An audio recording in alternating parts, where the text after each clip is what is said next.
But let us set the ground rules. There will be very ample.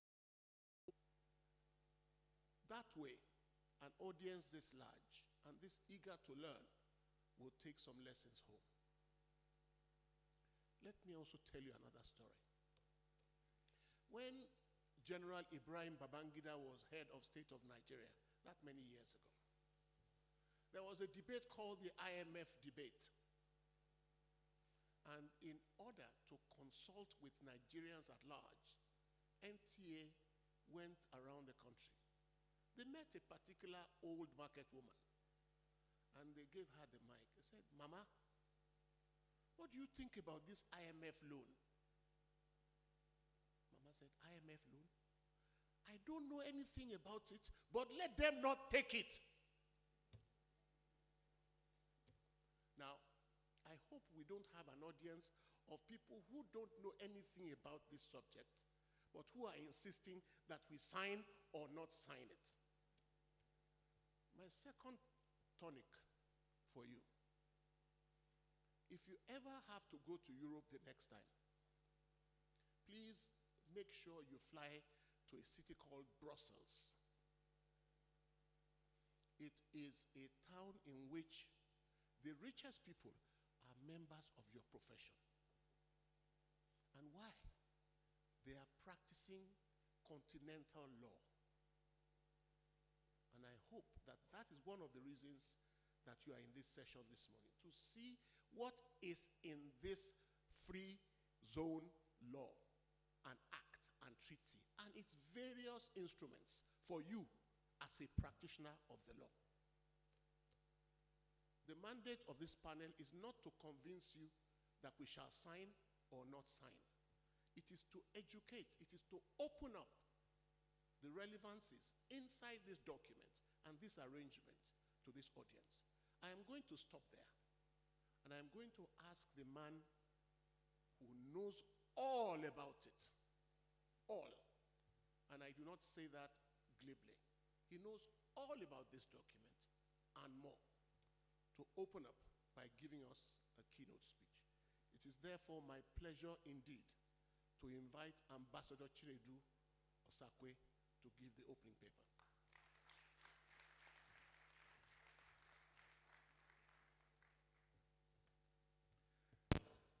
A very good morning to all of you. Let me begin by thanking Saji and Kunle and Oke and Olu Akbata, whom I haven't seen in the room, and many of my friends from Geneva. I see Faisal, Ismail, we haven't spoken, and lots of friends in the room. I have 30 minutes. I have 30 minutes on a great debate. I'm glad that Saji spoke about the IMF debate in Nigeria. That's an excellent metaphor. I think it's a very good metaphor. This is another one of Nigeria's great debates, and it's good that we have these debates because it says something about a great country like Nigeria. I don't read speeches. I'm a trade negotiator and a diplomat. That's what I've done for close to 40 years. I write papers, I write books, but I'm never able to sit and read a script. It's something I circulated to friends, good friends on the panel, Stephen, Professor Akinteriwa, and Babajide. I think they've circulated it a bit. And somewhere down the line, I will do a book on this. Maybe one of those books that should be published posthumously so that it's safely behind you when you're gone. So in the remaining 27, 28 minutes, this is what I'm going to try to do. It's a major debate. It's a big issue. And so I'll plot for you the parameters of what I believe that this section on business law of the MBA should cover. Of course, it will be impossible to cover it in a seminar, So what I'll do is I'll just give you the broad scope, the waterfront, and then choose my emphasis within a 30-minute period. Number one, I'll give you a broad spiel, a thesis. Secondly, a case for trade, because there is a major debate. It's a great debate. And I like what Saji said, it's the equivalent of the IMF debate in Nigeria. There's a debate here, and it's a good one. I'll give you the case for trade. Thirdly, as a background, this just did not happen today, the AFCFTA. There's a background that goes back to 1947 and for Nigeria, starting with the Lagos Plan of Action in 1980. So a little bit of the background. Number four, I'll tell you what the negotiating mandate was. Share in your mind. I like the way Mr. Chukwu Merije started. I've never met him, I just listened to him. He started with the concept of Pan-Africanism. In the thesis, which is my starting point, I'd like you to think about the African Continental Free Trade Area as a continental public good. You lawyers know about public goods. It's a concept in law, it's a concept in diplomacy, it's a concept in international relations. What is it? It is that concept where a good, a profit, is produced for a society, either by a government or in very, very little cases, by the private, without a profit necessarily. And that profit could be health. Health is a public good. Defense is a public good. Economic welfare is a public good. Growth is a public good. The WTO is a public good as a multilateral institution. The World Bank is a public good. The IMF is a public good. And here is my conclusion on this. The African Continental Free Trade Area is a public good. It's indispensable. If it did not exist, if we had not negotiated it, it would be done sooner or later. So what is it? The African Continental Free Trade Area establishes an economic, strategic, and legal order in intra-African trade relations, establishing, on the one hand, a balance of rights, on the other hand, a balance of obligations. So you, the lawyers, would know this. Basically, it's a constitution. The way you would have a municipal constitution, a constitution and law, citizenship, balance of rights and obligations. That's what it is. Otherwise, what is it? International relations, you'll call it cooperation under anarchy. It's a jungle. And so it's a question of whether you have that jungle, in which is the war of all against all. It's a bit of a conceptual analysis. Or you have a system of laws. That's where you come in. So to close on this part, the African Continental Free Trade Area is a constitution for intra-African trade. It establishes a balance of rights and obligations, enforceable under a dispute settlement mechanism pursuant to a protocol on the rules and procedures for the settlement of disputes. That's what it is. So why do we need it? That's the next part. Because there are welfare considerations. Welfare considerations in economics is growth. You need to grow. You need to create jobs. You need to reduce poverty. And And you need to build a platform of cooperation with your neighbors. We never previously had it in the continent. We had the WTO. Good, very good, indispensable, the WTO as far as I'm concerned, but insufficient for the region. It's a bit of the principle of subsidiarity. There are things that you need at different levels. And so ASEAN in Asia, and NAFTA, and what they have in Latin America, we needed a grouping, a system, a legal order for intra-African trade relations. And so for you, the lawyers, the AFCFTA establishes a legal order previously not had in intra-African trade relations. So what's the problem? So we can conclude on the thesis.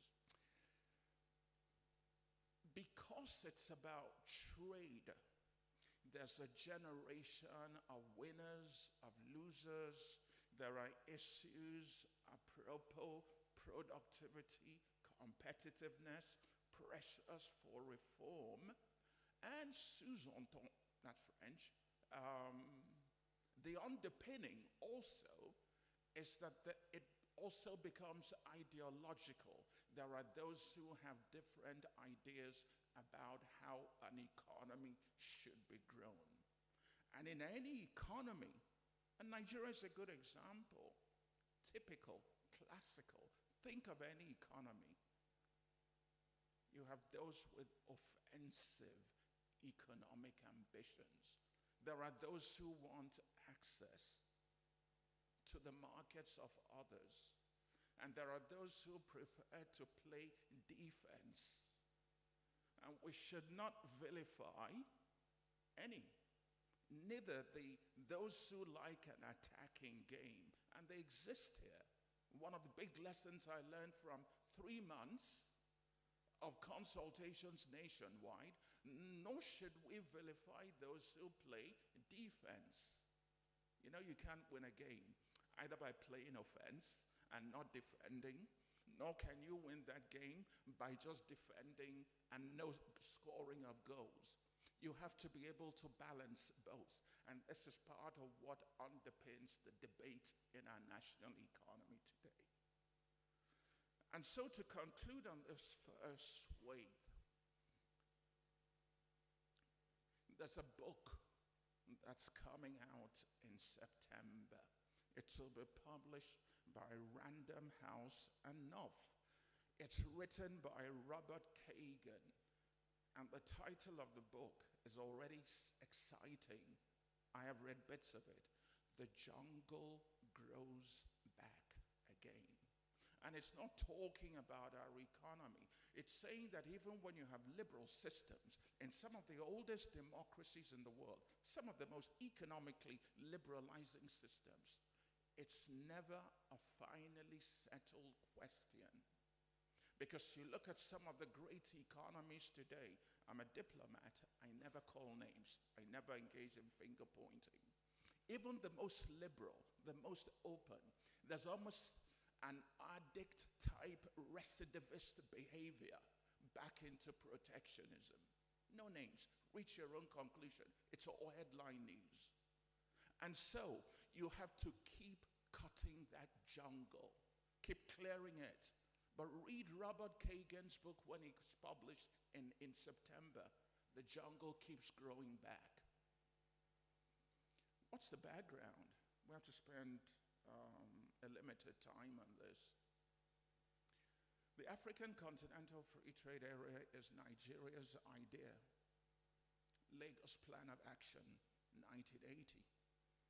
Abuja here, 1991. I was a young man in the Nigerian Ministry of Foreign Affairs after I was recruited in 1979. We worked hard on it. We worked hard on the establishment of ECOWAS with many of my colleagues in the foreign ministry who've gone. It's our idea. And then all our heads of state and government were involved in 2012 in Addis when it was launched. All our heads of state and government were also there in 2015 in Johannesburg at the AU summit, where the actual negotiations were launched. And then it ground to a halt, and Africa came to Nigeria.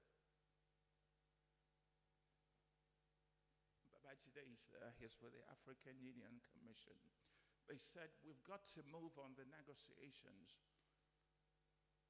I was asked to leave my job at the World Trade Organization to come and help and do this. And so I left. I resigned the job and came back to do this. And so we got it done.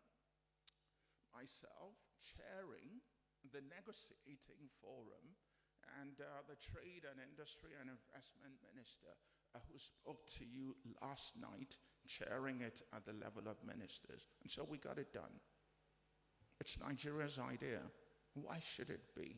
A couple of pointers and we have to move on. Time is turning against us. Several reasons. You know what they say about war being more important than generals? You can't leave it to generals. Same thing with the law, your profession. The law is too important to be left for lawyers. But believe me, also in trade policy, my area of specialization, much too important than leaving it for trade people. Remember the original definition, the establishment of an economic, strategic, and legal order. The WTO, the agreement establishing the African Continental Free Trade Area is more than trade. It's about regional cooperation. It's about continental cooperation. It's about the geopolitical standing of the continent. Remember also that the African Continental Free Trade Area is the #1 litmus test of Agenda 2063, which is the flagship program of the African Union for its evolution in the global economy. You know, dealing with the desert crossings, stopping the tragedy of the Mediterranean crossing, the fact that in 2050, 32 years from now, Africa will account for 36% of the global population. A country like Nigeria will be the 3rd largest country in the world by population, only behind China and India. Also the fact that our growth rate, GDP, is about 1.5, 1.8. Population is running at about 2.7, 2.8. So what you gonna do? You tell me what you're gonna do. The agreement, what is it? How are you gonna do it? What did we negotiate? So here is it. Have in your mind a diagram. At the top of the diagram is a little box. That's the agreement establishing the African Continental Free Trade Area. Drop a line below that box and have 3 little sub-boxes. There's a protocol on trade in goods, a protocol on trade in services, a protocol on the rules and procedures for the settlement of disputes. That's what was signed in Kigali on the 21st of March for stage 1 of the negotiations. There will be a stage 2. That stage 2 will cover investment, competition, and intellectual property. Under the protocol on trade in goods, drop another line with a few more boxes. You have annexes, rules of origin, trade remedies, sanitary and phytosanitary measures, rules dealing with agriculture, customs, facilitation, trade facilitation, transit, a couple of others. So that's what you have. That's the outcome. How would it work? How's it going to work? In terms of the rules, a system of continental trade preferences have been established. If you have the agreement, you go to Article 19 of the agreement establishing the AFCFTA. What you would have there is the continental preferences established, on the basis of which any condition, any privilege, any preference that you give to a product for goods regarding imports and exports that you give to one, you have to unconditionally give it to the others. That's that are state parties to the AFCFTA. Now, that system of continental preferences is based on a GATT, General Agreement on Tariffs and Trade Principle, called non-discrimination, that operates at two levels.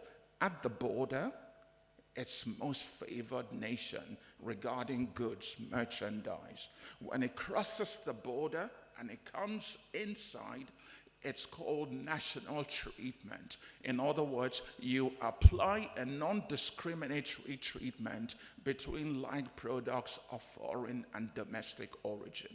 That's the basis for global trade. That's the basis for a rules-based global economy, otherwise it's anarchy. So that's how it works. So specifically, what do we have in it, in the AFCFTA for goods? We agreed that if you take 100% of traded goods, I'm talking of the protocol on goods, that 90% of product lines will go to zero. For countries like Nigeria, over a 5-year period. For some others at LDC level, at a slightly longer period, you add another 5, and for some more disadvantage, you add 7. And then we have 10% taking out of liberalization into 2 subcategories: an exclusion list, not to be liberalized, and a sensitive list, subject to liberalization on terms to be negotiated and agreed. Why would you go to zero on some products? Because it's about trade opening. Countries that are open, that trade, that liberalize, do better than those that are insular, closed, and protectionism. Blind protectionism. Protectionism is a dead end. It is. You grow faster. It's empirical history. All right. So why do you have, if that's the argument, why do you have 10% taking out of liberalization?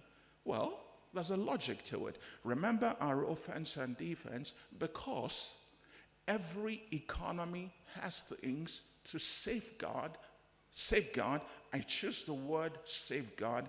I choose not to use the word protection. I don't like it. I stand and fall on that. But things to safeguard, rules-based safeguard. For what reason? National security, food security, job creation, revitalization of dying towns and cities, infant industries, development, balance of payment reasons, That's the reason we have that carve out. And they are provided for in the rules. In services, we agreed to a set of priority sectors. We call them the Durban from South Africa. Not a footnote, not only did I chair the negotiating forum for the AFCFTA, I was also the chairman for the technical working group on trade and services. And so there were priorities that we agreed to in Durban. You know them. We based them, for those who trade wonks, on W120. It's a WTO list, classification of services categories. But we got what we wanted. We, a continent and Nigeria, finance and banking, ICT, health, education, energy services, audiovisuals, entertainment, environmental services, you name them. We covered what we needed. So we got that. And negotiations and liberalization would be based on, they would be done progressively, no big bang. Some other thing, there would be the right, you lawyers would know it, to regulate. Because think about it. International cooperations and rulemaking are under conditions of sovereignty. The sovereign entity has not died and will never die.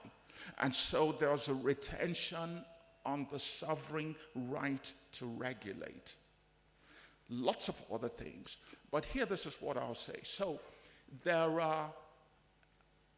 an ample abundance of provisions. By provisions, you the lawyers would understand it, of rules that are enforceable that we built into the agreement to safeguard the things that sovereign entities that are state parties always and forever shall have the right to regulate and have final control over. Let me just list them, and then I have to turn to a conclusion with what we did domestically. Otherwise, Saji would lose his cool with me.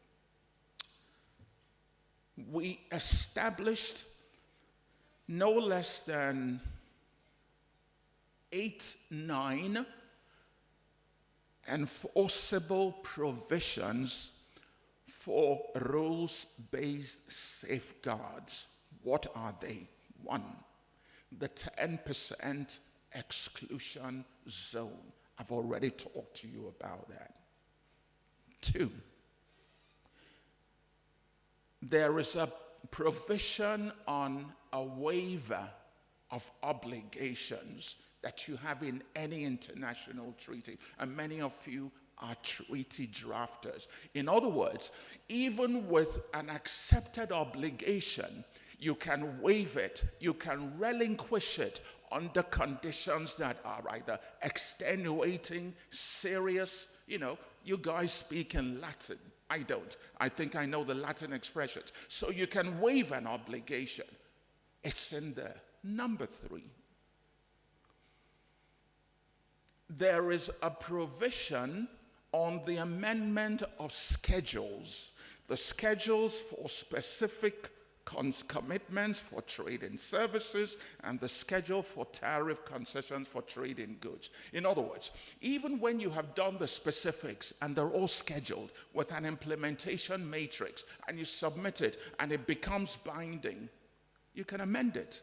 It's in the WTO rules, it's in ASEAN, it's in NAFTA. We put it in there. So you can waive your obligation under serious conditions.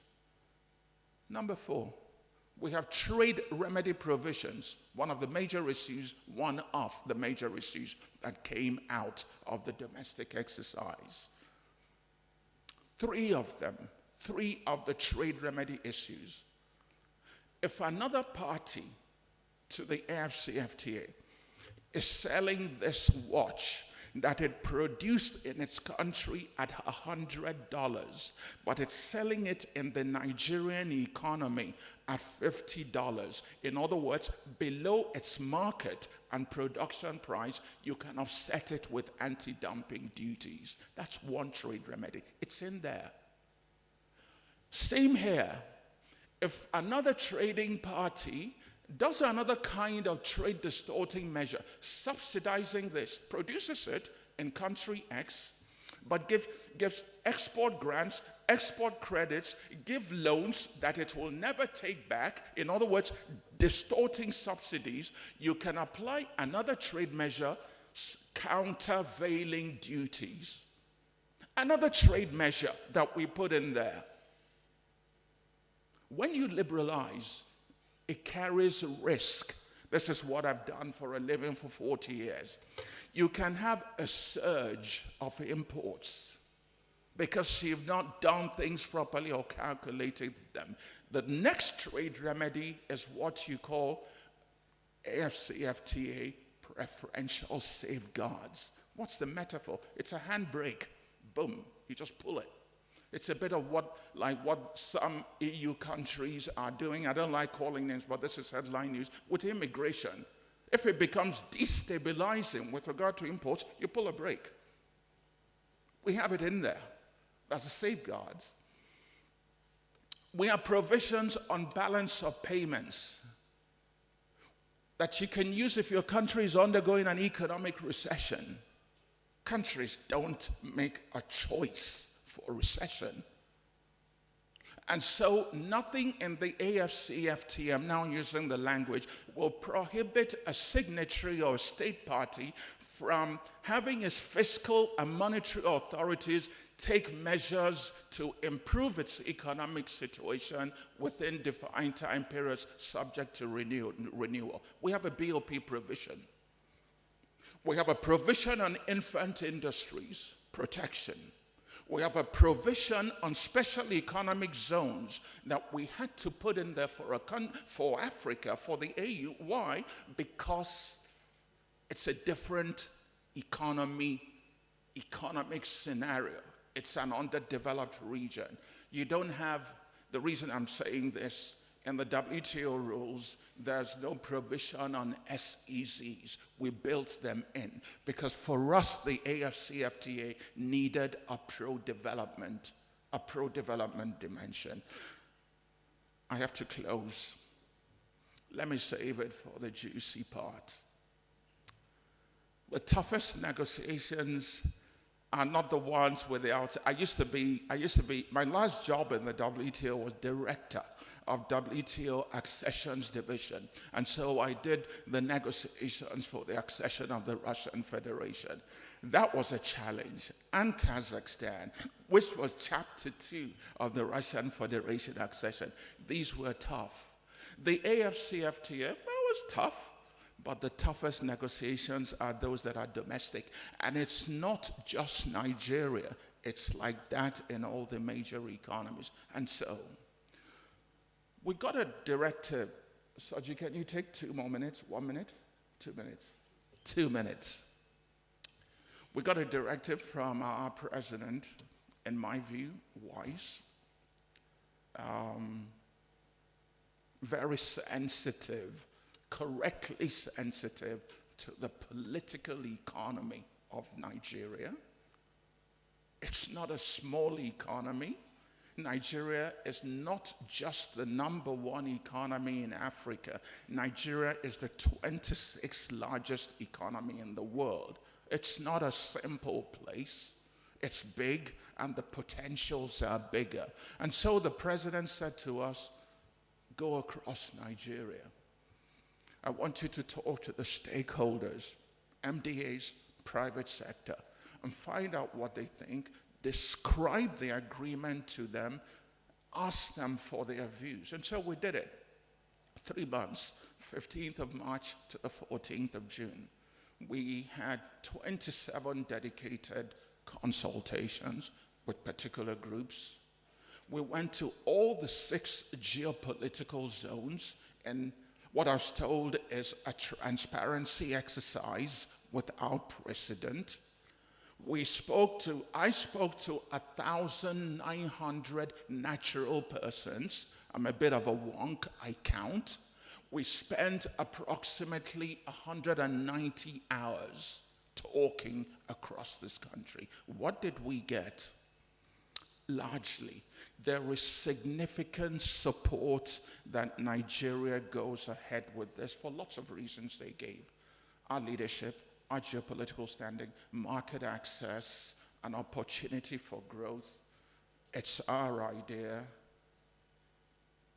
At the same time, they said, but, Mr. Akwe, there are long-standing competitiveness issues in Nigeria. And they listed them. Power, we have to be able to keep the lights on. The cost of energy makes it prohibitive to do business and be profitable. So power is one. Secondly, the domestic market. Say to His Excellency, Mr. President, we want all your security agents getting off our backs in the domestic markets. You know, people who come to the internal markets, the tolls on the roads between Lagos and Seme, there are close to approximately 60 tolls. Get them off the road, get them off our backs. Thirdly, transshipment and dumping. Where is the infrastructure to deal with this? You have to deal with that. Fourthly, integrate women. We need women. 60 to 65% of the economy of Nigeria is informal, unreceipted, undocumented. Bring them in. We need the measures. Trade infrastructure, railways, roads, ports, sea, dry docks. Get them done. And so this is long and short of it. We've sort of put it all together, and a report has been sent. So this is where we are. Let me conclude in a couple of sentences. So what's the role for lawyers?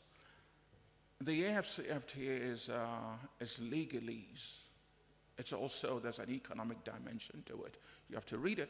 You have to understand it. It's about the rule of law. It is about the rule of law in trade. It's about a governance arrangement. It's the other side of the coin of civil and political rights and good governance. It's about domesticating our trade laws, most of which have not been domesticated. And it's about preparing for a modernized, updated trading environment on the basis of which we as Africans, in terms of our differences with other Africans, we prefer to go through dispute settlement and or arbitration rather than militancy, conflict, and insurgency.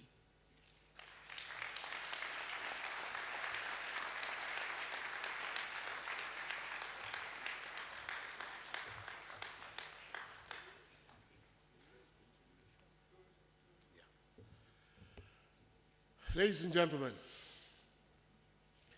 if you allow Ambassador Akwe to talk, you might have to take leave from work. But always, always, value is created when he talks to you. I think that with the issues that he has put on the table, if you had enumerated what we discussed before this session started, I can safely say that he has spoken to 2 out of 10.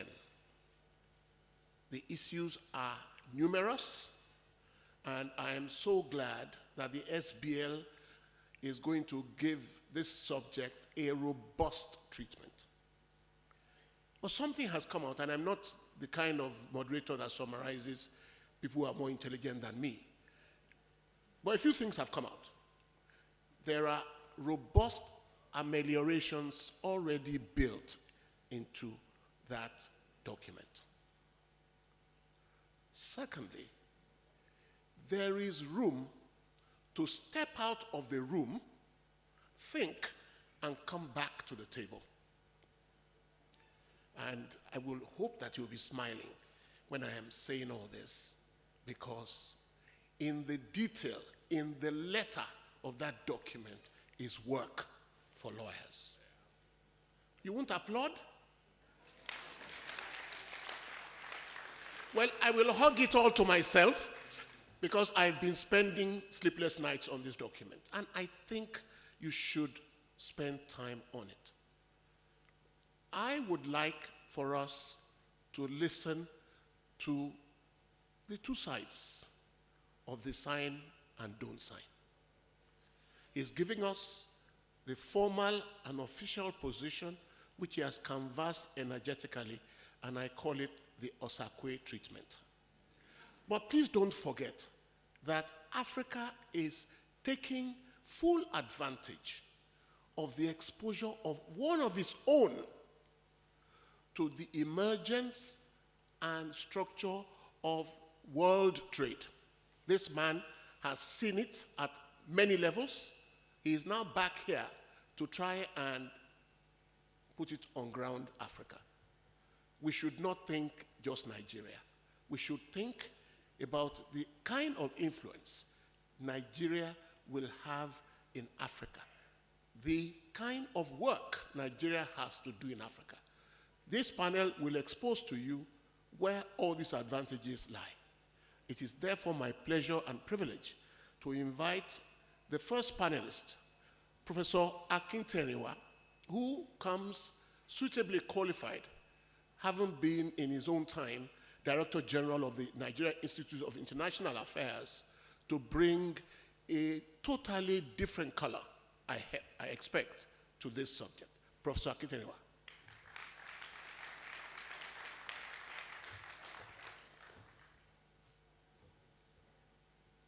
The coordinator asked the market woman, should we take a loan from the International Monetary Fund? The woman responded, what is it? I don't know. But don't take the loan. The issue now is you don't know about it, yet you are making a prescription. The coordinator now said,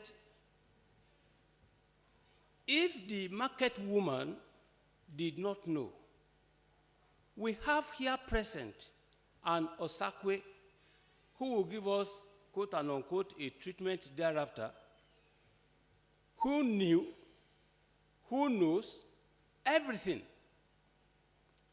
And he swore, even by the name of God Almighty, the way he played the jest, that this market woman is worth contemplating on. Osakwe truly, I want to agree with the coordinator, knows it all without any scintilla of gainsaying. Why? Because he was a plenipotentiary there.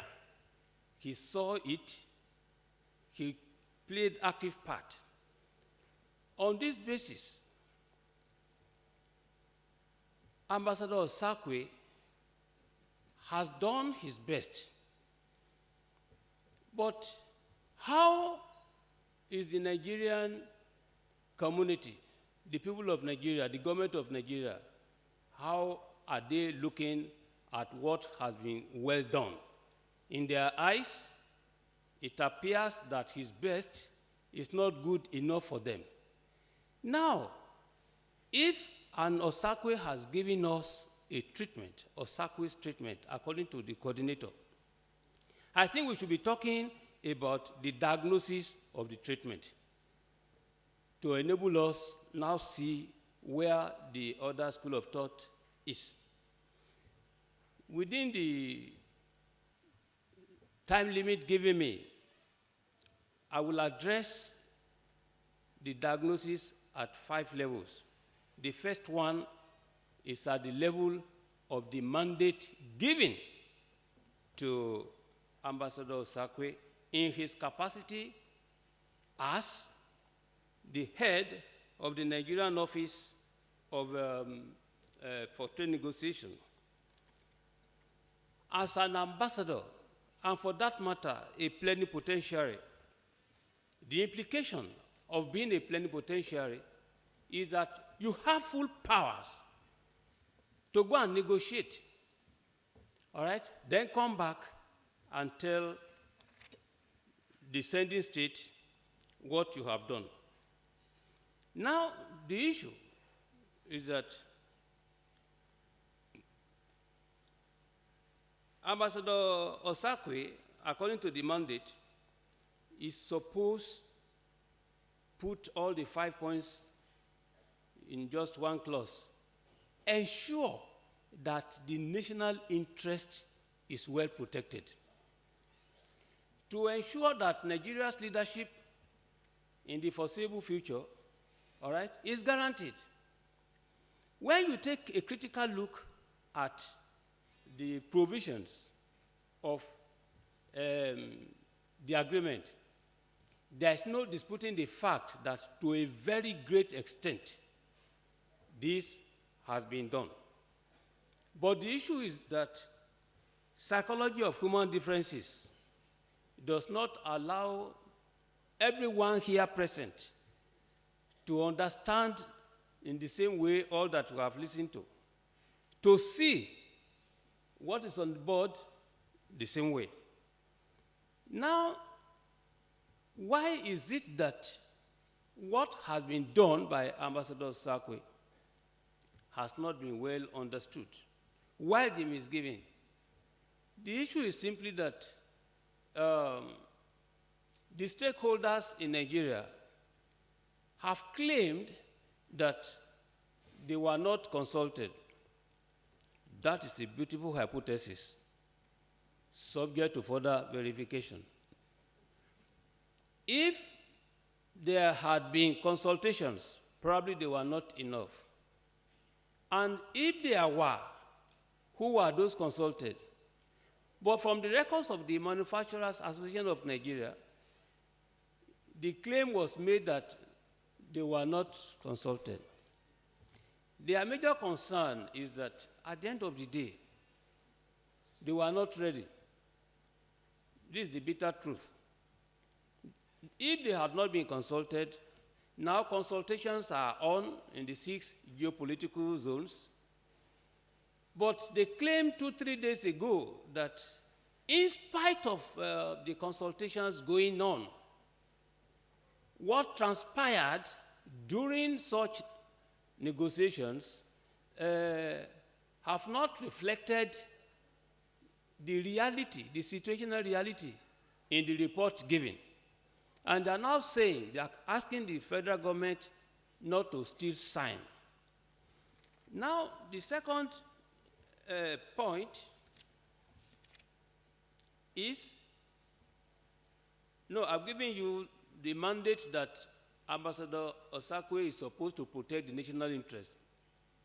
I've also given you the Manufacturers Association of Nigeria's position that we should not sign on the basis that they have not been fully consulted and that the consultations going on do not reflect the reality of what they are talking about. Now, the domestic setting is the third part. If truth be told,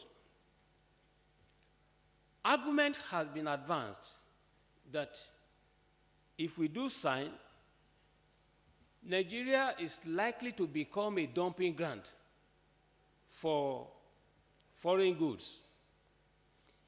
The rationale behind this is that, you know, we really do not have the competitive, you know, the productive capacity required to be able to take advantage of the agreement. The truth again is that here in Africa, most African countries are primary producers.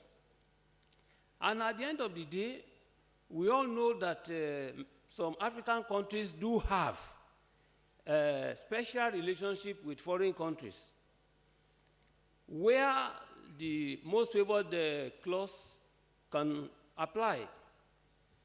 The argument has also been raised at the level of Morocco, who wants to be a member of the ECOWAS. And people are afraid and saying that, look, Morocco will just be a transit route for products that cannot easily have access. But beyond these arguments, the truth is also that lawyers should be held responsible for Nigeria's non-preparedness to sign. The reason cannot be far-fetched. Those countries that have done the agreement, have done the signing, their lawyers have been actively present, engaging in the issues. Where were, where are, and where will the Nigerian lawyers be in this type of situation? If the learned people, we are educated, I cannot be guilty because I'm educated. But there's no way you will not be guilty because you are the learned professionals. So the character, your professional expertise, you have to carry that one to the domain of the new area of law and study. Now, the questions to reflect on. Does non-signing by Nigeria prevent the entry into force of the agreement? I will tell you absolutely no, because you only require 22 instruments of ratification. But we know that it can only enter into force, be self-executing amongst the signatories. But when you now look at the implications of some of the agreement operating at the level of some countries, and bearing in mind that Nigeria is currently the biggest economy, now how are you going to relate with Central African countries? And bearing in mind that we are surrounded by Francophone countries. Now, if the agreement enters into force without Nigeria, what is the likely relationship between Nigeria and particularly Benin Republic? Why Benin Republic? Benin Republic has a policy according to which the budget will never be passed, monetary policy will never be adopted until Nigeria has come out with its own policy. So if the tariff in Nigeria is $10 on a given product, then Benin Republic will reduce its own to 4 or 5. And in terms of business, you know quite well that you can travel by road to Benin Republic, get it cheaper. It is even very possible to settle, find your way out, not even pay any tariff, anything. So for the businessman, there's no way they will not be going to Benin Republic. So by not signing already, the first implication is that smuggling that government is trying to prevent will find a very fertile land to do. Now, if you look at Articles 1D and 1E of the treaty establishing the African Economic Community, the Council of Ministers consciously, deliberately ensure that there is a redefinition of the concept of a region in international relations. According to the United Nations, Africa is a region. But for purposes of integration in Africa, that United Nations definition was changed. Africa was then divided into 5 regions. Article 1D provides for that one: West, North, Central, East, and Southern. But Article 1E now says that for the purposes of the concept of sub-region, any 2, at least from 3, from any of the regions will constitute a sub-region. And the cardinal purpose of that one is to fast-track integration in Africa. So Ambassador Sakwe was quite right by tracing the genesis, first of all, to the 1980 Lagos Plan of Action, and then referring to the 1991 June 3 Abuja Treaty, establishing the African Economic Community. Why am I referring to it? It's because I want to ask you the question. Nigeria is providing the leadership at the West African regional level. Nigeria wants to be a leader, but can you be a leader without followership? Now, by the time Nigeria has not signed, is not signing, but still consulting, what will happen?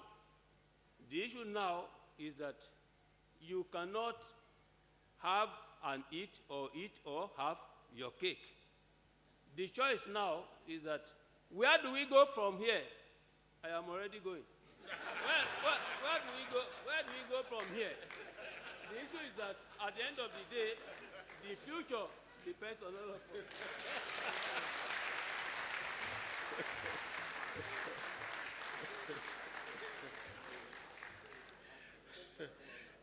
You know, all of my legal training did not equip me to deal with a Professor Akinteriwa.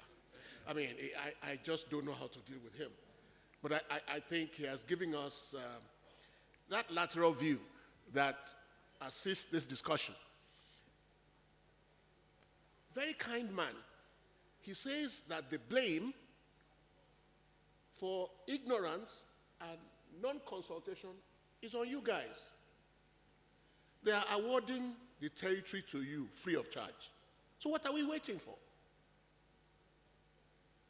He says that he thinks we should bring down the barriers via law. Can we not do that? Treaties and laws, that's a business we do. You know, I was in Kenya last week, and anybody who knows the legal market in Kenya now will know that it is the hotbed of international law firms. But the move is, honestly, to capture all of the advantages that we're sitting on our hands here and staring at. And the only market they fear is this one. They won't come here like that, because they are showing a lot of respect for us. But if we sit on our hands, the rest of the business will flow there. So guys, it is our business. I'm going to invite now Dr. Stephen Karingi, who comes peculiarly well equipped as Director, Regional Integration and Trade Division of the United Nations Economic Commission for Africa. He will show us what all of this subject is in a global setting. I invite Stephen Karingi. Thank you, sir. Thank you very much, and good morning. First of all, let me say that I stand here and I feel very proud to be among the citizens of a country that gave Africa one of its greatest sons, Professor Adebayo Adedeji. I talk about Professor Adebayo Adedeji because he was the executive secretary of the organization for which I work for, and everything we do today is influenced a lot by his thinking and that the vision that he had for the continent. All of you will know that one of his greatest vision was for an integrated continent.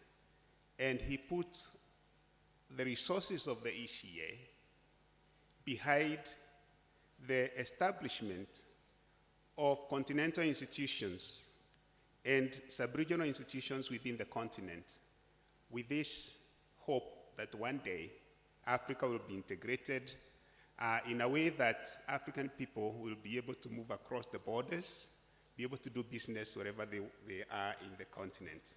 Sadly, Professor Adebayo Adedeji left us on 25th of April, but next week, the ECA, together with the family, is organizing a symposium in Lagos in honor of his work within the continent and globally. So, the AFCFTA is actually part of that vision.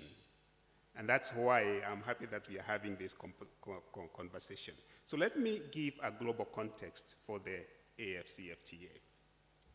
Now, you've heard about what is popularly known as the mega-regional trade arrangement. You've heard about the Trans-Pacific Partnership. You've heard about the Transatlantic Partnership. You've heard about the Regional Comprehensive Economic Partnership that includes major Asian economies. Now, at the ECA, we have actually done some work where we have simulated what these mega-regional trading arrangements would mean for the world.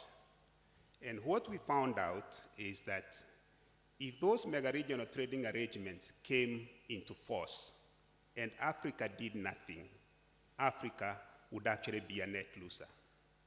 Then we ran another economic simulation whereby we said, okay, let this mega-regional trade arrangement be in force, but at the same time, let the African continent also have its own mega-regional agreement in the name of the African Continental Free Trade Area. And the findings were that Africa would actually gain significantly. Just to give you a conservative number that we got was that when you had all these mega-regional trading arrangements, including the CFTA, there would be an additional 27.5 billion in terms of intra-African exports. You've followed the debate about Brexit. Brexit is going to have an implication for the continent because both the EU and now the UK are major markets for Africa. Now, the AFCFTA is a good response to what is likely to happen. By 2025, AGOA, the African Growth and Opportunity Act, of which Nigeria has benefited a bit, is actually going to end. We believe, at least from where I stand, that we are not likely to have an extension of AGOA. So what happens to the African countries that have actually been enjoying the benefits of AGOA, or that are likely to benefit for the next 7 years? Now, given that the future of the US-Africa relations are going to change, it is important that African countries and Africa as a continent think what happens beyond 2025. The African Continental Free Trade Area provides an opportunity for us to prepare for that future. We've seen the rise of the emerging markets, China, India. Today, Africa exports more than 130 billion USD in terms of exports. Most of these are concentrated in terms of, most of them are not value added. Now, the AFCFTA, as we will be discussing later today, offers an opportunity for transformation of most of these raw material goods into value added. And it can actually offer an opportunity for us to increase these African exports to these rising emerging markets. And finally, in terms of the global context, there has been 2 WTO ministerials. One was in Nairobi, I think 2015. Another one was in Argentina, in Buenos Aires. Both of those WTO ministerials did not give great results of what Africa has been looking for under the WTO system. Now, the African trade area, the African Continental Free Trade Area, is actually a response of our continent towards the gains that we would have expected the multilateral system to provide us. So that's the global context for which the AFCFTA is actually being discussed. Now, Ambassador Osako has given us the continental setting of the AFCFTA. What I would like to add is that the AFCFTA is actually a demonstration of Africa's ownership of its development agenda. That's the first thing. Now, in terms of coverage of the market, if the numbers are of interest to you because you're business lawyers, the African market today comprises of about 1.2 billion people. Conservatively, the continental GDP is about $2.5 trillion. Now, this market, by 2050, is projected will reach a population of 2.5 billion people, and it is estimated that the African economy will actually be growing faster than the global average as we go to 2050. Now, the African businesses today, they face higher tariffs within the continent than they face with the rest of the world. So, if you have a growing market, you have economies that are growing faster, and you are facing barriers within this market, the AFCFTA is actually meant to address these barriers so that they can optimize on the one African market. So, in terms of the business case of the AFCFTA, it actually provides great opportunities for enterprise. And all of us Africans know how enterprising Nigeria is and how enterprising African businesses are. Now, we've done a bit of estimations of what the AFCFTA means in terms of trade. And we found out that by 2022, it is possible that the intra-African trade could actually rise to as much as 22% of the total trade that Africa is currently having globally. At the moment, that number stands at about 17%. There would be an extra 5 percentage points in terms of moving from 17% to 22% by 2022. So, emphasizing on the business case, just picture the following. I think Ambassador Osakwe gave us a very good picture of the structure of the CFTA. So I want you to imagine the following. Imagine India on one side of your brain and Africa on your other side of the brain. So the population of India is 1.3 billion people. The population of Africa is 1.2 billion people. The GDP of India is 2.3 trillion. The GDP of Africa is 2.5 trillion. The tax revenue to GDP ratio of India is about 20%. The tax revenue to GDP ratio for Africa is about 20%. India is a single market. It's the 7th biggest in the world, which means any business that is operating in India enjoys scale economies and probably competitive businesses. Now, think about Africa. If you're a business that is operating in Nigeria today, you face 54 fragmented markets. Maybe not 54 because you have ECOWAS talking about Nigeria, so you can remove the 15 from the 54.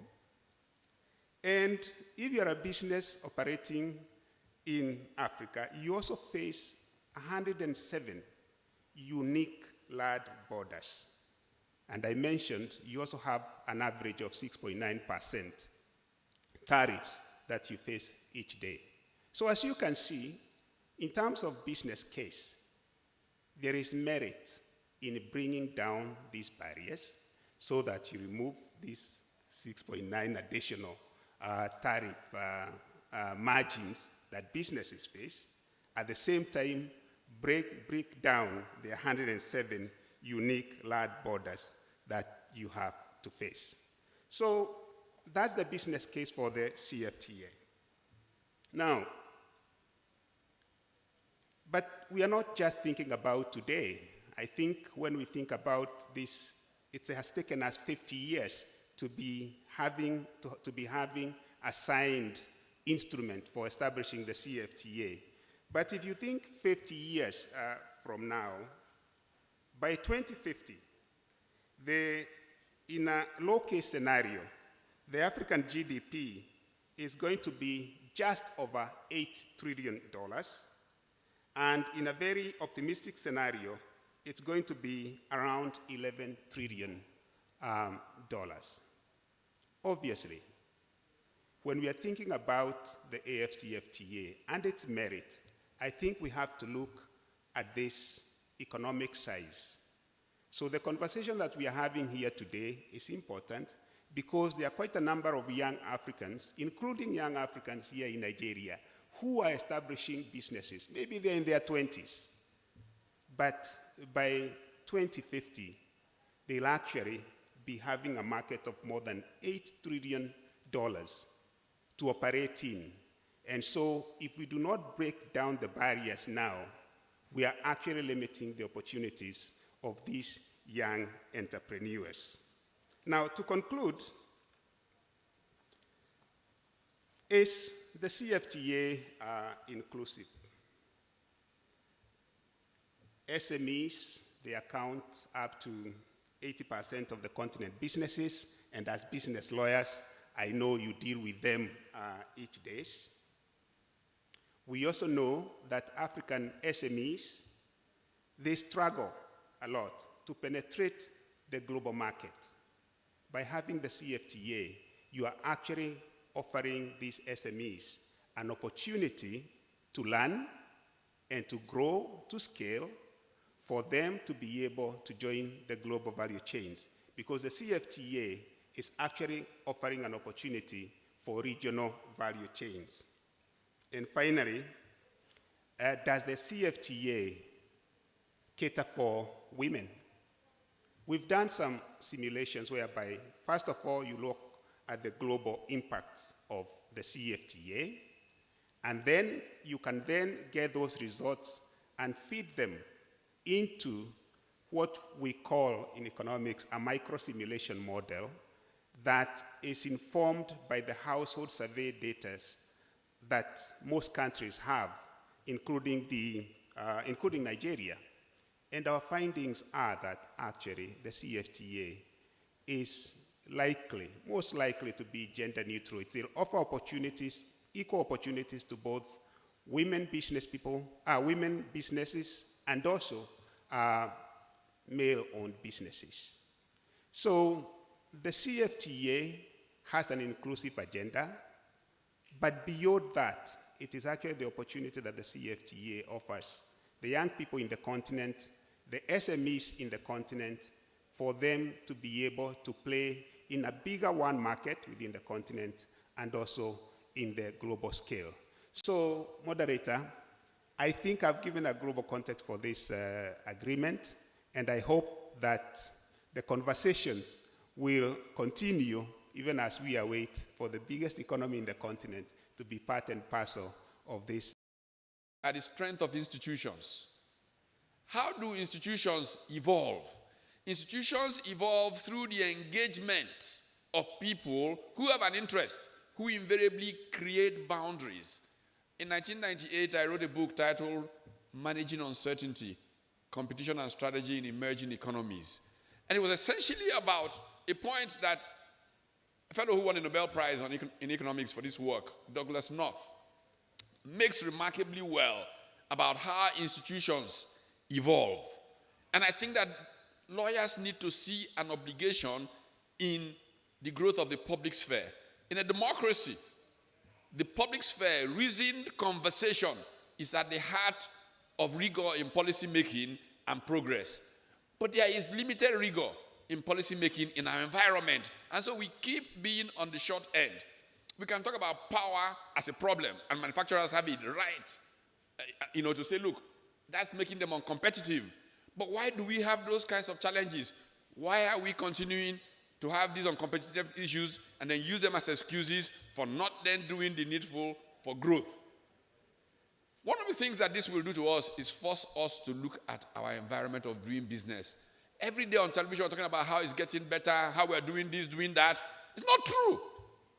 48 hours ago, I had a team of foreign investors with NIPC, visa on arrival stuff, arrived Lagos. They spent 3 hours.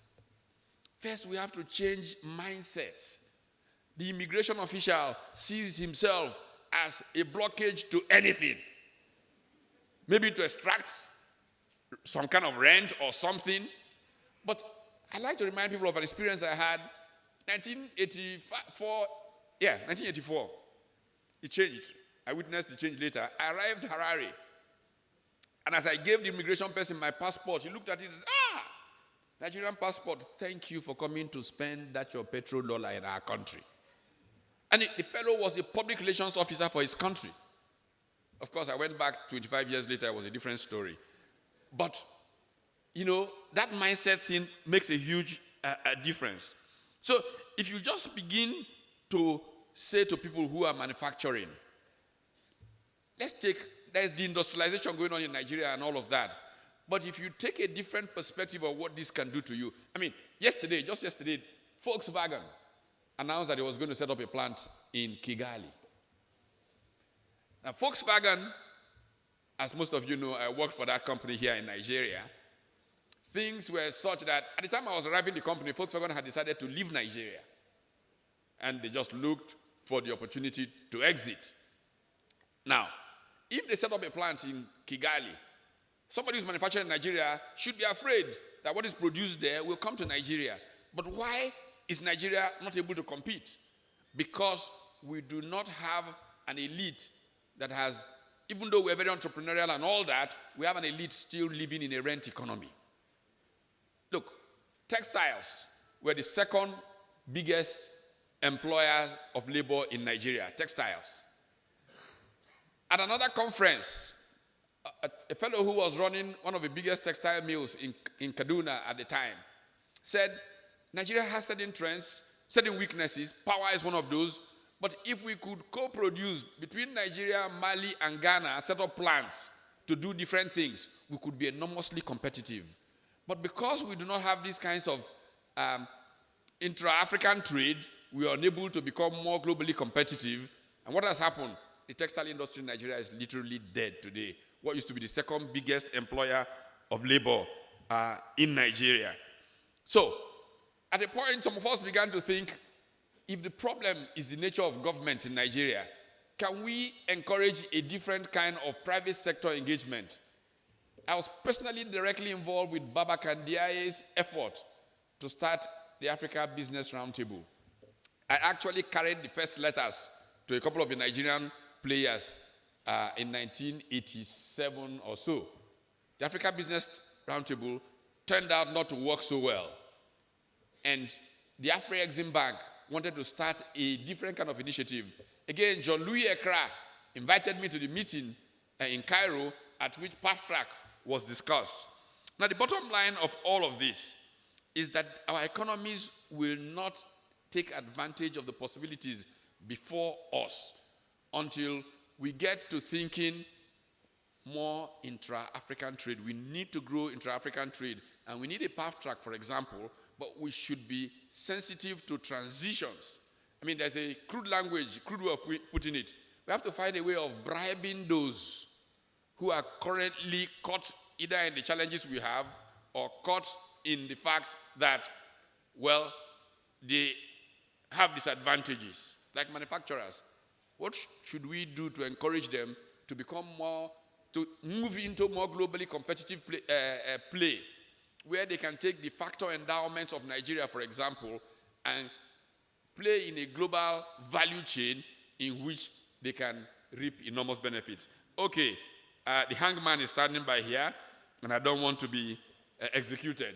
So I should basically just round up to say that we are in a wonderful position to reap a huge demographic dividend from our youth bulge. But a number of things need to happen. We need to invest appropriately in their education and development, the appropriate institutional arrangements. They cannot relationships that will facilitate their talents, creating value.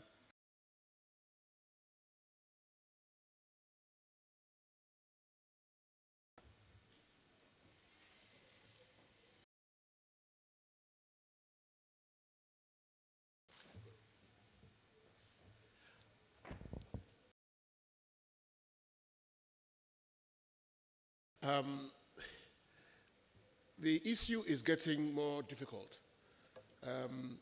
Carved out, reserved exclusively for us. And last panelist in this round comes processes under CFTA. He is the chief policy at the Office of the Commissioner of Trade and Industry at the Africa Union Commission. Babajide Shodipo, please. Moderator specifically warned us against repetition. And then all through the I've been thinking that, okay, we've had, how on earth am I going to say something that they've not said in the last hour and a half?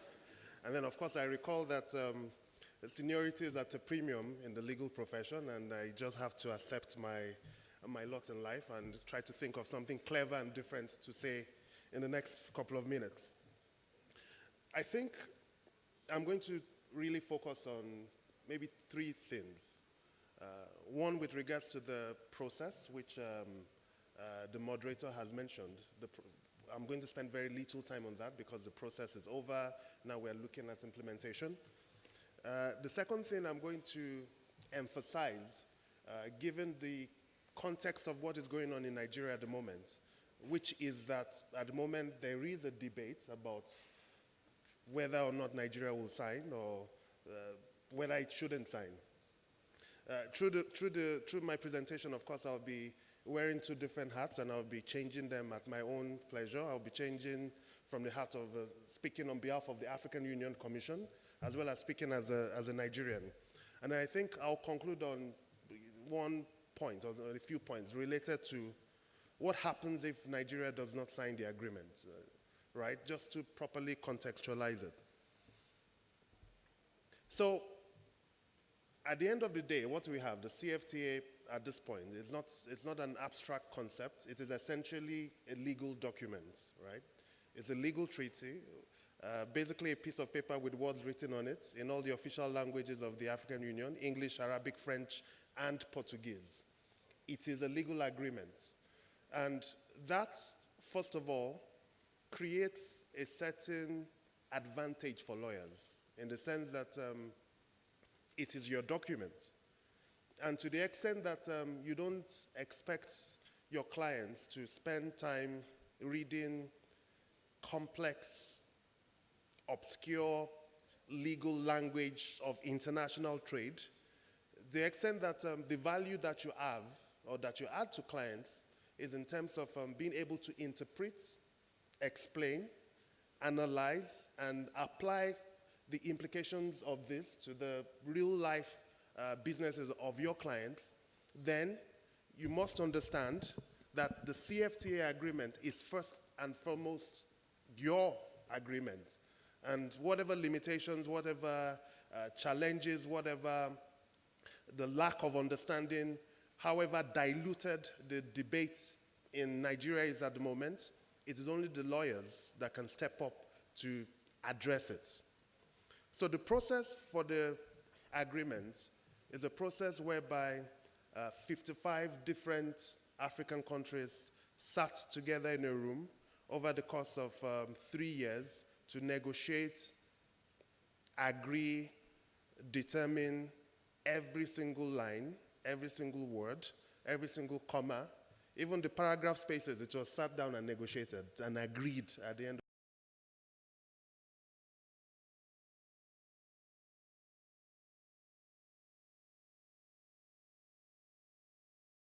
of the day.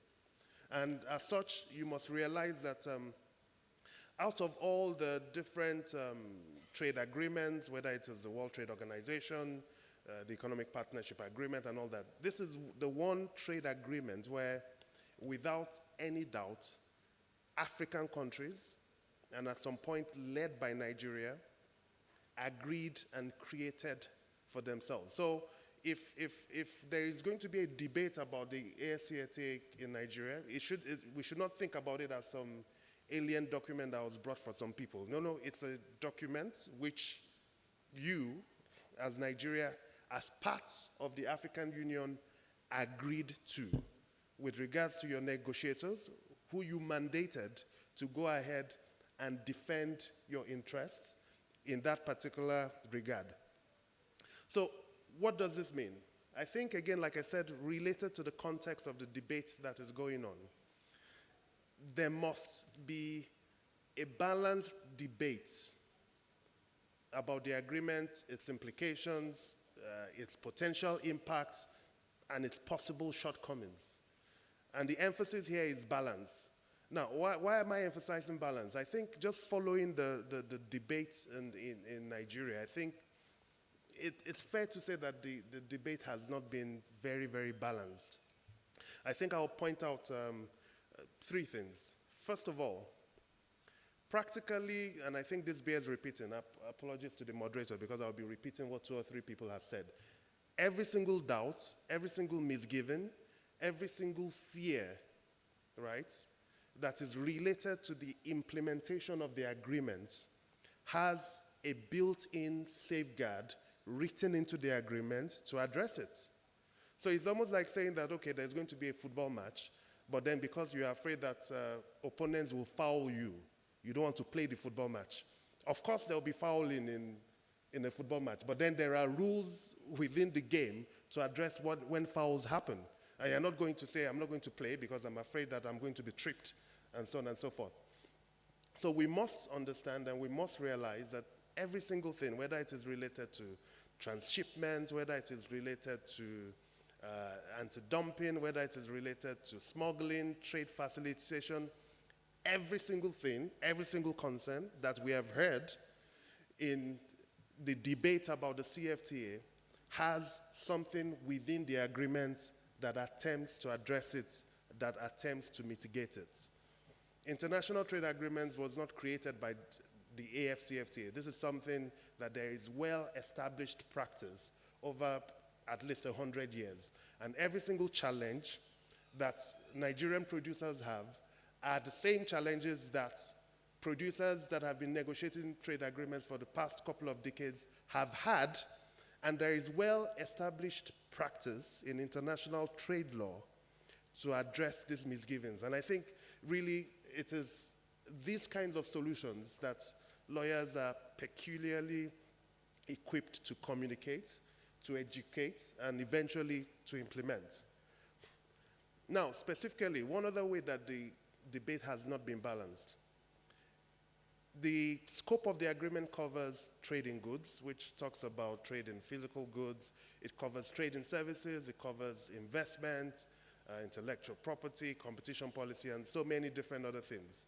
But sometimes if we look at the debate, it appears that we're only talking about trade in manufactured products, right? And for you to be able to have a balanced analysis about the agreement, you must look at the agreement in its entire scope. You cannot just pick one element where maybe your greatest fears or your greatest concerns are concentrated, and then you exhaust your whole debate on that, while you leave aside the areas that quite possibly are the areas that you'll end up being most competitive. If you look at the structure of the Nigerian economy, I'm not an economist, so I'm going a bit on a plank, talking in front of Professor Otomi and others. Manufacturing contributes, as I understand it, less than 10% to our GDP. But if you look at services, trade in services, right, which is the other half of what has been negotiated in the agreement, it contributes several multiples, much more than what manufacturing does. So in these conversations that we're having, why are we not talking about the opportunities that the CFTA is creating for service providers?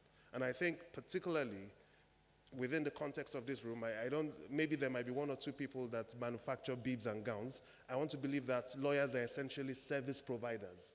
So the debate has not really been in terms of what yourself, what your friends that are bankers, accountants, designers, programmers, well, entertainers, because that is actually one of Nigeria's biggest exports these days, are doing. And these are areas where Nigeria has competitive advantages, Nigeria has strengths, and these are things that we must push forward. So there must be a need for a balanced debate. As I see our co-moderator come in, let me just finalize with the key things. What will happen if Nigeria does not sign the agreement? First of all, the world will not end. The agreement will come into force. The agreement will be ratified by 22 other countries apart from Nigeria, and it will come into force, it will work. So instead of having a market of 1.2 billion people, okay, we'll have a market of 1 billion people. It's still a fairly large market. It's still a fairly strong chunk of the African economy. What that means is that the fact that Nigeria might not sign on doesn't mean that everybody will wait for Nigeria. It will simply mean that life will go on without Nigeria. And then it becomes progressively much more difficult for you to catch up. Because eventually, to the extent that you do not want to cap your growth, to the extent that you don't want to cap the market opportunities that you have, you will still have to sign. The second thing that will happen if Nigeria doesn't sign is that it completely blows apart at least your strategy for export diversification and industrialization. In spite of what people have said, Nigeria actually does have a lot of exports to African countries. Just look at our trade with ECOWAS. And what is interesting about that trade is that we don't export primary products to African countries. We actually export manufactured products. Even a pack of Chivita, the juice, is a manufactured product. A pack of Emzor paracetamol is a manufactured product. Rest assured, we are probably not going to export paracetamol to the United States of America in the next couple of years, but you do have large potential markets in African countries for your manufactured products. So if you're not part of the CFTA, it means essentially you're completely destroying your strategy for diversification and industrialization. The second thing that will happen if Nigeria does not sign is that the competitive advantage that Nigeria has had as the largest market in Africa is completely eroded. It's completely eroded in the sense that as an investor, I have two options. I invest in Nigeria, 200 million market with no electricity, or I invest in Rwanda, which has access to 1 billion people. It is an easy choice. And I think these are some of the elements, right, that must be reflected and put across so that even as lawyers, we can contribute to the debate in a fair and balanced manner. Thank you very much.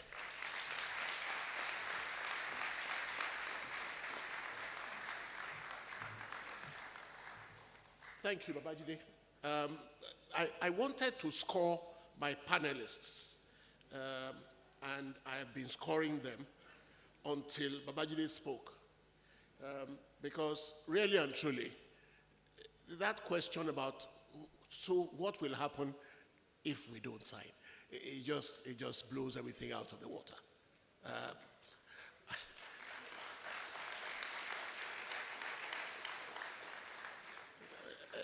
I can answer his question.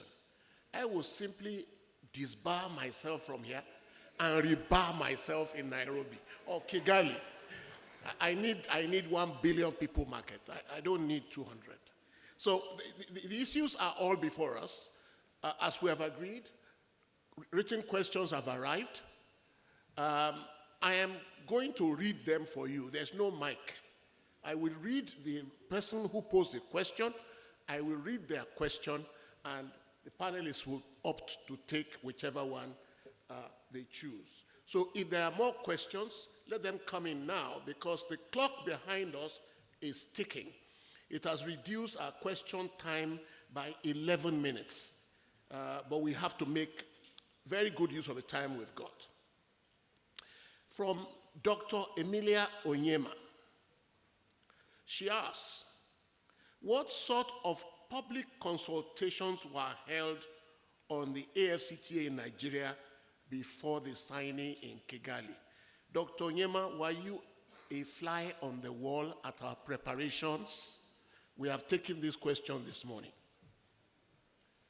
That will go definitely to Dr. Ambassador Sakwe.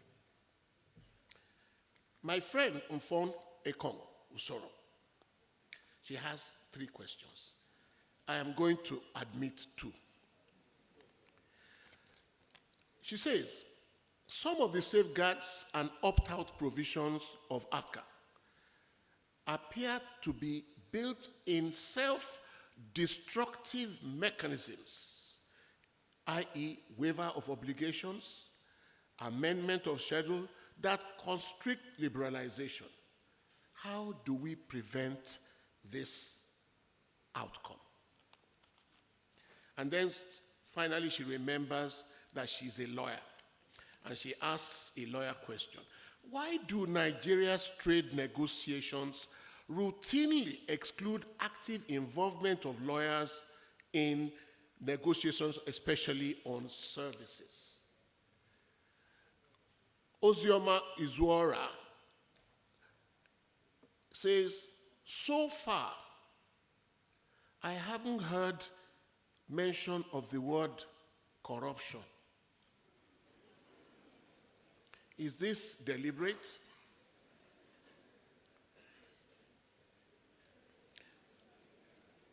This question has no owner, no name. Nigeria's failure to subscribe to AFCA, what good will it be to our market community and legal practitioners as a whole? I think that question is already in there.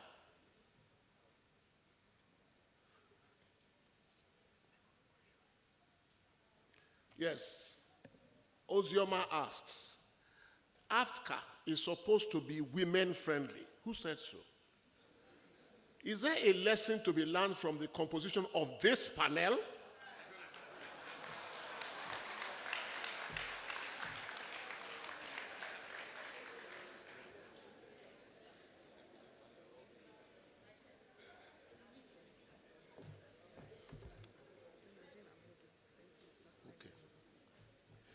A Dr. Najim Amodu asks, what is Ambassador Osakwe's response to the recommendation to allow a transition period to allow Nigerian businesses to take full advantage of CFTA?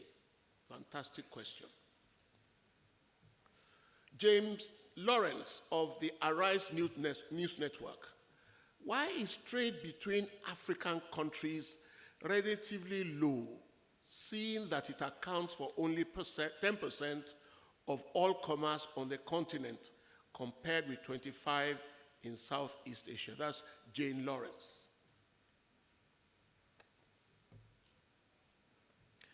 Next one, no owner, but I'll read it anyway. How might Nigeria's decision not to sign impact on Nigeria's future trade relationship in ECOWAS? Chiamaka Obiadi writes, given the consideration and debate so far, is there almost, this is difficult to read. Please try. I think I have 4 better eyes. Given the consideration and debate so far, is there a limit to the time when deliberations will be concluded? What is the threshold to get down to guide the country in deciding whether or not to sign? Okay. You have 4 eyes, true. But why are we sending questions without owners here? People have, anyway.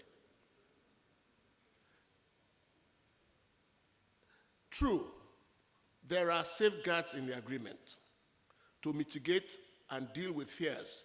But we know that the way law enforcement system currently functions in Nigeria, the brakes that the agreement provides for may not overcome these realities, which we are yet to overcome. We know there are issues of corruption across the board. Secondly, unless we are resigning Nigeria to an underdeveloped manufacturing industry, the brakes will be pulled soon after the agreement comes into force, i.e., when Nigeria signs the document. We seem to be having a dilemma. This question is very nice, but has no owner. Now, it says for Dr. Karingi, why do proponents of CFTA speak as though the only barrier is the tariffs and the fragmentation of the African market? We seem to forget that businesses need to grapple with and overcome factors to break through any market. Very good question. And I think finally, H.M. Chinedu says, will the coming into force of the CFTA displace existing regional economic arrangements? Now, we have got brilliant questions here. I just want to say something. When I was a youth corper in 1977 in Sokoto State, wait now, wait. This George can testify. He was in Kaduna, I was in Sokoto. George had told me. Every Saturday morning, we took our bags and went to a place called Ilela Junction. Ilela Junction is in another country. But we walked across, bought the onions that we wanted, bought the chicken that we wanted, and came back to Sokoto to come and sleep. Those are the kind of borders we are trying to constrict by saying we won't sign. Now we go suffer.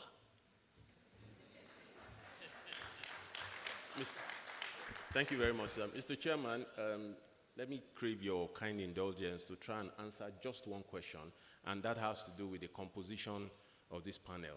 I must confess, I had a hand in the composition, and as a matter of fact, we invited a lady called Dr. Vera Songwe. She's the Executive Secretary, the Economic Commission of Africa, and she's eminently qualified to speak on the subject matter. However, for reasons of previous commitments, which explains why one or two other persons are not here, she has a commitment in Mauritania, if I'm right? Yes. So we were not blind to the fact that we needed to reflect gender sensitivity in this issue. So I hope that helps to answer it. Thank you very much.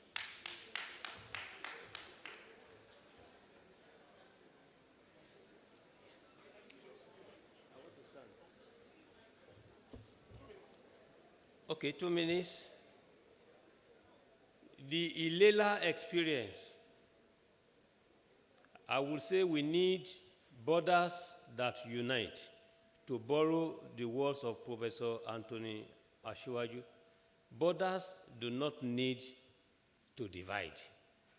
But the example given to us is a typical case of a border that unites. Now, any limit to the timing of the current, the ongoing consultations, there's no limit. Nigeria can always sign, left to me, anytime. That's why there is a distinction in the theory, in international law. You have original members, you have members that accede to.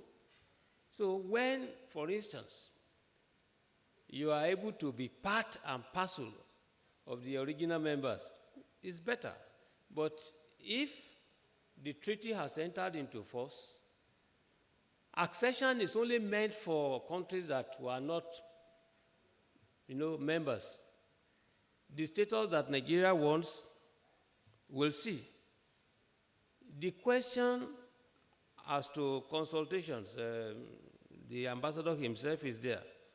But I want to quickly give one answer as to why intra-African trade has remained abysmally low and why it is likely to continue to be, and as well give one possible implication for ECOWAS in the event Nigeria does not sign. For that, I will say Nigeria is most likely to sign. That Nigeria will not sign cannot be scientifically proved as of today, because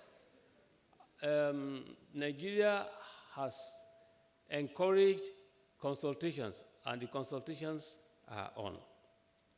The implication for ECOWAS in the event, that is for reasons of force majeure, if Nigeria is compelled not to sign, the only thing is that charity will not begin at home, because Nigeria started the ECOWAS.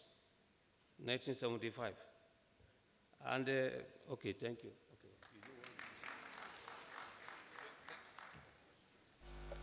Thank you very much indeed. I'll very quickly speak to 3 or 4 of them, but in quick bursts.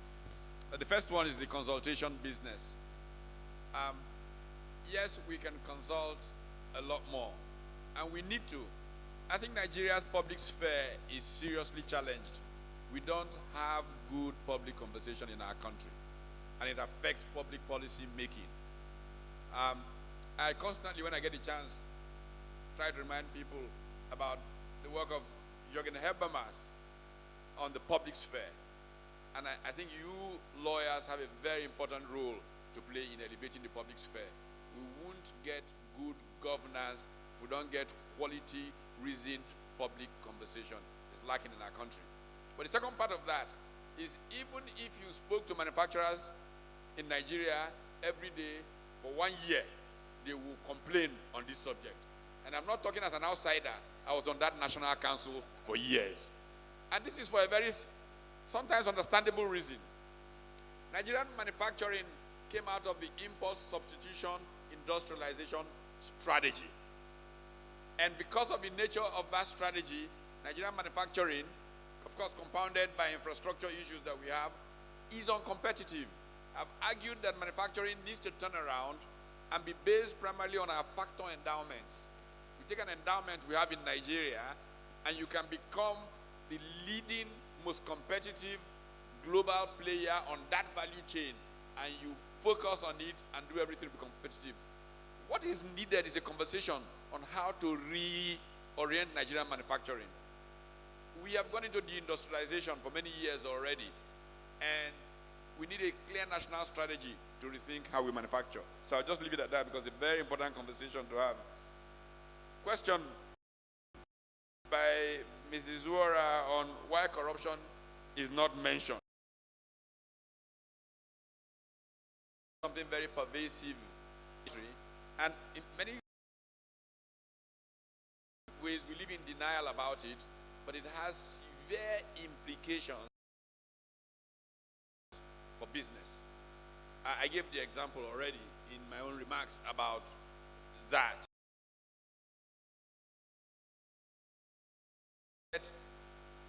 Pressure from trade. Want to go, but if you want, you can read this 19 institutional change and economic performance and see direct bearing of some of these relationships. And then probably finally,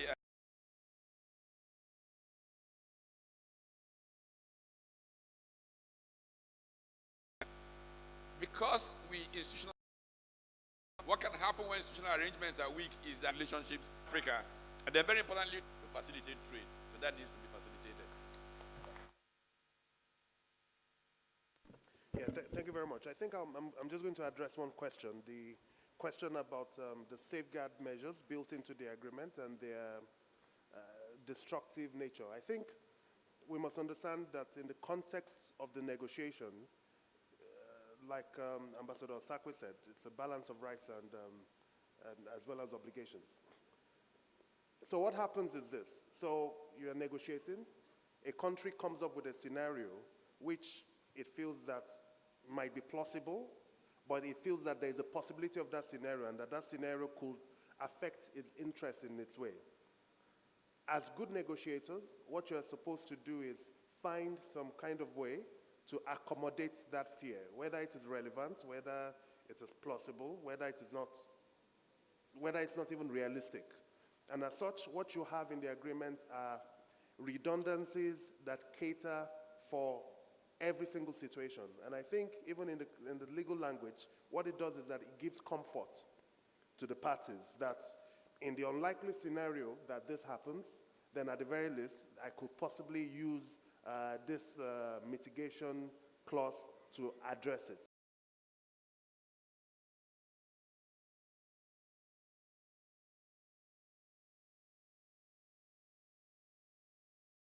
So the mitigation clause or the safeguard measures, they are not the principles themselves. They are the exceptions that will be applied under very strict very well defined criteria.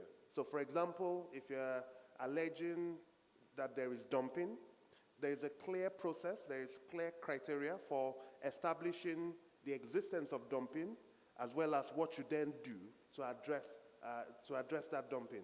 And then again, there's no shortcut to it. We just all have to read the agreement and see how these things actually work in practice. Thank you very much.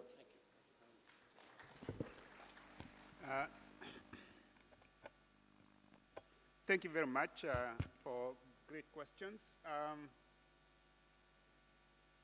Why is it that we think that only tariffs matter? Actually, that's not the case. It is very well documented that there are non-tariff barriers that do affect trade. It so happens that while in the rest of the world the tariffs have come down, in Africa, you still face an average of 6.9% in terms of tariff barriers if you try to trade within the continent. Any business person will tell you that a margin of 6.9% is actually a significant margin. But having said that, the phase 2 of the CFTA negotiations is actually going to deal with issues of intellectual property, investment, competition policy. So those rules, regulations, policies that operate behind the border, behind the borders, and make it impossible or make it difficult for investments to take place or trade to take place are actually going to be addressed. So it's a very well thought out agenda, and the non-tariff barriers will actually be tackled. Finally, moderator, I think the question about the benefits to the women was raised. Let me say that the informal trade that is currently taking place within the continent, a lot of that is done by women, and they face a lot of issues as they undertake that trade. The rules-based nature of the AFCFTA is going to be able to make it possible and easier for the women to trade. Thank you.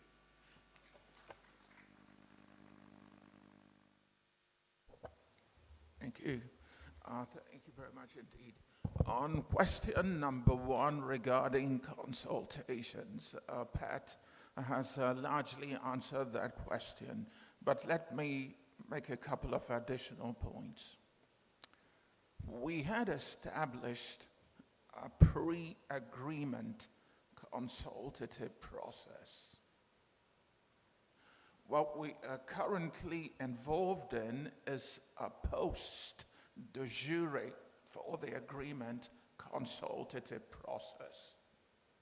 In the pre-agreement process, we, that is the Nigerian Office for Trade Negotiations, we consulted within 3 mechanisms. One was the National Committee on the Agreement Establishing the Continental Free Trade Area, authorized by Mr. President. That committee was established in February of 2017. I chaired it, and we consulted for well over a year before the agreement was adopted. Secondly, in the pre-period, we consulted regularly within the economic management team, with all the economic ministers in government, DG and Nigerian Bureau of Statistics, DG Budget, NIPC Director, and all the key advisors, including myself, within the EMT. And also, within a larger MDA system, we consulted within a group called the Enlarged National Focal Point for Trade. Can I also say that in both the Enlarged National Focal Point for Trade and in the Presidential Committee on the agreement, the Manufacturers Association of Nigeria was represented by their Director General. Now, in the post-period, which was duly, politically, competently, and I hope I'm not being judgmental of my president, correctly authorized, I've just told you in my major presentation what we did in terms of consultations. We went across Nigeria, 27 groups, 1,900 natural persons, close to 90 hours of work. We had 5 communiques come out of it, and we have inputs autonomously submitted by the private sector themselves. And for services, I had a fantastic engagement with the 338 meeting of the Bankers Committee. We met with Nollywood, we played it. The rule book was complete. So back to Pat. Is it one-off? No. Consultations must carry on a permanent and a rolling and a permanent basis. So we did what we had to do, and we will need to do more. On the safeguard provisions, Babajide has answered that to a large extent. The other little extent that I would add to his answer is the reason those rules-based safeguards that I enumerated are not in your legal terminology. I know you call it poison chalices, although the questioner called it self-destructive. The reason there will neither be poison pills, blow-up pills, or self-destructive is because there is a protocol on the rules and procedures for the settlement of disputes. So we can't blow up. So any trade measure that is challenged, for example, that before you practice law in Nigeria, before you put up your shingles, you need to go to the Nigerian law school. You need to enter into a partnership. You need to take exams. I'm only using one example. If it's seen as a trade restrictive regulation, then the party that experiences, in our legal jargon, quote, a nullification or impairment of benefits will go to dispute settlement, where an independent body will deal with it, either through the dispute settlement or arbitration. So it's not destructive. It isn't. One other thing you need to know is, Babajide pointed this out, trade is not implemented in a laboratory. It's for all countries, not just Nigeria. It's implemented within political systems, and that's why you have political economies. And so you have to take account of the political economy to make any trade agreement work. And that was the reason for this as well. A couple of more things that I think are important. Most of the negotiators for Nigeria, they're actually women. They come from my office. The Nigerian Office for Trade Negotiations, 70% women. I'm recruiting them. It is a conscious choice. In the WTO divisions that I headed as director, it was also my conscious choice. 90% of the WTO division and accessions that I headed, 90% women. I do take it seriously. Yes, and it's part of the legacy that I left there. So in the negotiations, they were not left out. On the transitional period that Pat professionally answered, I think he did answer it in part. In all the agreements that we have negotiated in the AfCFTA, they're actually transition periods. Did you remember that I said that for the 90% level of ambition, there is a 5-year transition for Nigeria? It's not immediate, it's not big bang. It never was, it couldn't be. If you go to the WTO to implement the TRIPS agreement, and my brother, the South African ambassador at the time, Faisal Ismail, is there. Do you know how many years developing countries got to implement the WTO TRIPS agreement? Faisal, you can answer when he intervenes. over 20 years. The problem is not in our stars. You can complete that. On ECOWAS, now we have an issue. Let me tell you what the problem is. Yesterday, you need to be aware of this, and in panic, I've already brought it to the attention of my superiors. A couple of weeks ago, we had the circulation of a market access offer on goods circulated by the ECOWAS Commission following a meeting of ECOWAS trade ministers here in Abuja. They circulated a tariff offer that would bind ECOWAS countries in the AFCFTA. It goes to the question about the relationship between the RECs, the regional economic communities, and the AFCFTA. Do you know, 13 ECOWAS members have already signed up as signatories to the AFCFTA. The final sentence here is that, Babajide, the world moves on. So we will have to make a choice whether we participate in the negotiation of the market access offer circulated by the ECOWAS Commission for the AFCFTA, or we don't and deal with what we have to deal with. Give it up for this man.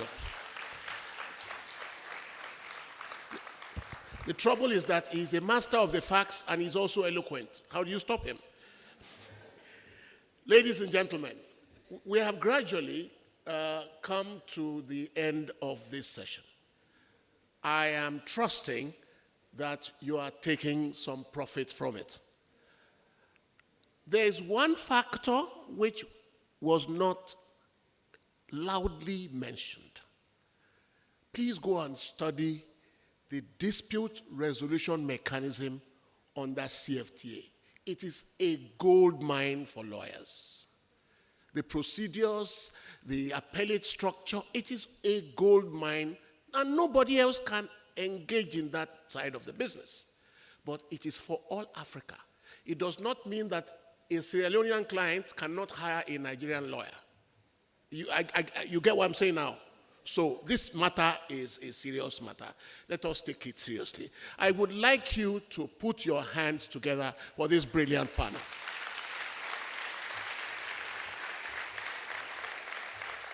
And ladies and gentlemen, you have been a wonderful audience. The questions have been judicious, and I hope you have received answers to them. If you have not, if you are not satisfied, grab them by the scruff of their necks and extract your answers from them. Ladies and gentlemen, have a good morning. On behalf of the SBL, we would like to again thank our distinguished panelists for doing justice to the topic of today. But please, before you leave, as usual, we are also very good hosts. Please, ushers, I will call on Mrs. Mfon Soro to kindly assist us in presenting our token gifts to our resource persons this morning.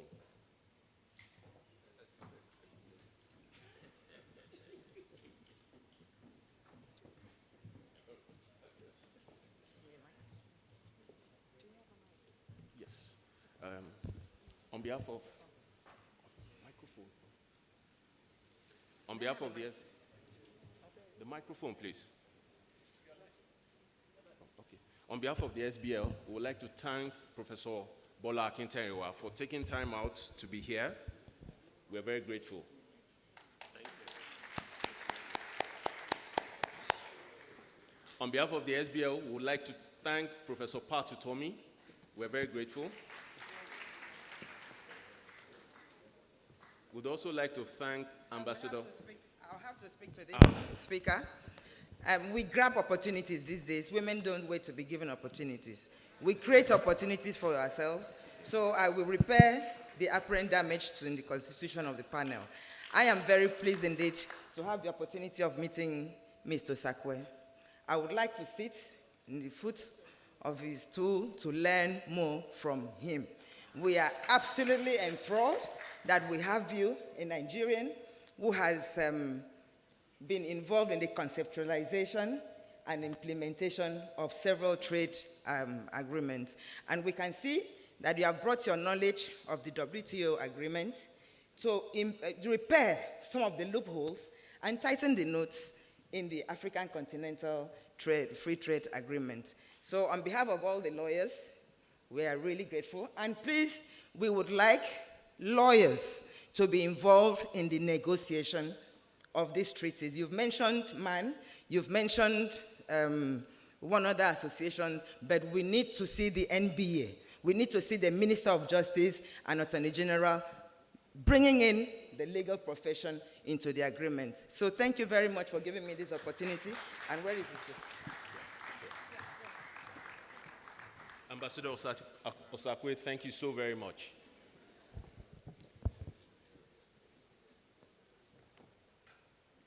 To Mr. Babajide Shodipo, all the way from Addis Ababa, thank you so, so very much. And to Dr. Stephen Karenge, yes, thank you so much, all the way from Addis Ababa as well. Last but not the least, even though he doesn't want to accept it, Mr. Sodia Ogbade. Please. I must also not forget to mention the two firms who have made today's session possible with their generous sponsorship. Please, a warm round of applause for the law firms of Alukwano Ibode and Udo Odoma and Bello Asage. They have always generously supported us, and of course, we hope that they will continue to do so in the years to come.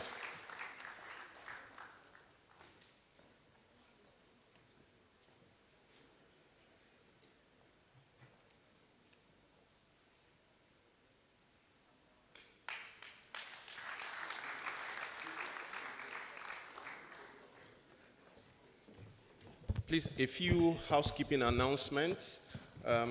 This is the first plenary session for today, and we've taken quite some time, so there will be some adjustments to the subsequent programs. There will be a tea break now, but it's going to be for a very short period of time, for just 10 minutes, please, and tea is served outside. We would like to thank the sponsors for the tea break, the law firm of Duale, Ovia, and Alex Adedipe, and the Securities and Exchange Commission for their magnanimity. And also, as regards to lunch, we have, I think, about 4 venues, the Zuma, the Buka, and the Oriental. I think cards have been given out which states where each delegate is supposed to go for lunch. Where such is not the case, you can go to either the Kaduna Mezzanine, which is located at the Hilton, or the Kano Mezzanine. And for the delegates, coordinators, and panelists, they should go to the Zuma and Buka or the Oriental. Thank you very much.